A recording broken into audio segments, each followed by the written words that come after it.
Red cross మాజీ chairman Mamillapalli Jayaprakash పై అంబేద్కర్ యువజన సంఘం ప్రతినిధులు సంచలన ఆరోపణలు చేశారు. ప్రతిష్టాత్మకమైన రెడ్ క్రాస్ సంస్థను భ్రష్టు పట్టించి కోట్ల రూపాయలు సొమ్మును దాచుకున్నారంటూ కూడా ఆరోపించారు. జయప్రకాష్ కు అన్ని విధాలుగా సహకరించిన మాజీ ఉప ముఖ్యమంత్రి ఆళ్ల నానిపై కఠిన చర్యలు తీసుకోవాలని డిమాండ్ చేశారు. విచారణ నిర్వహించి దోషులపై కఠిన చర్యలు తీసుకోవాలని అంబేద్కర్ యువజన సంఘం ఆధ్వర్యంలో ఏలూరు కలెక్టరేట్ కార్యాలయం వద్ద ధర్నా నిర్వహించారు. కరోనా సమయంలో ఏలూరు జిల్లా రెడ్ క్రాస్ సంస్థలో జరిగిన నిధుల గోల్మాల్ వ్యవహారాన్ని బహిర్గతం చేయాలని డిమాండ్ చేశారు.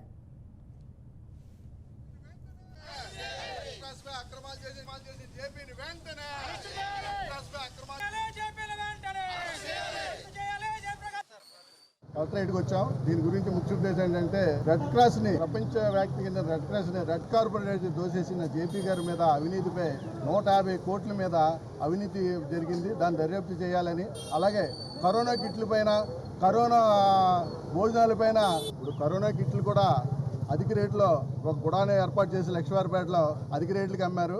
అలాగే వివిధ రకాల సేవలు కూడా, ఆ మందుల బిల్లులు కూడా వీళ్ళు అక్రమంగా సంపాదించుకున్నారు. అలాగే ఒక వాలంటీర్ వ్యవస్థ ఏర్పాటు చేసి వివిధ పెద్ద పెద్ద ఉన్న బడా సెట్ల దగ్గరికి వెళ్ళి వాళ్ళందరినీ కూడా ఒక టీంగా ఏర్పాటు చేసి కరోనా కిట్లకి డబ్బులు ఇవ్వండి అని చెప్పి అధిక మొత్తంలో వసూలు చేశారు.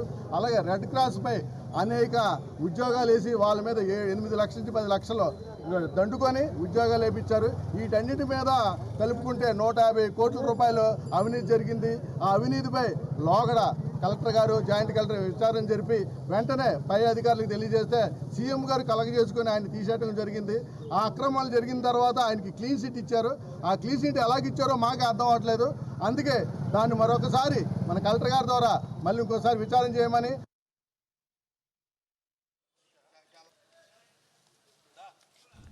మామిళ్లపల్లి జయప్రకాష్ పై చర్యలు తీసుకోవాలని నినాదాలు చేశారు. నిస్వార్థంగా సేవలు అందించే రెడ్ క్రాస్ సంస్థలో కోట్ల రూపాయల మేర అవినీతి జరిగిందని అంబేద్కర్ యువజన సంఘం కార్యదర్శి జాలా బాలాజీ ఆరోపించారు. మాజీ ఉప ముఖ్యమంత్రి ఆళ్ల నాని అండదండలతో దోపిడీ విషయాన్ని వెలుగులోకి రాకుండా చేసి నిజాన్ని దాచారని మండిపడ్డారు.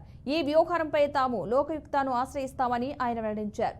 అలాగే హోంమంత్రి వంగలపూడి అనితను కూడా ఫిర్యాదు చేసి విచారణ జరపాలంటూ కోరతామని చెప్పారు. అనంతపురం జిల్లా కలెక్టర్ వెట్రి సెల్వికి వినతిపత్రం అందజేశారు. అక్రమాలు చేసి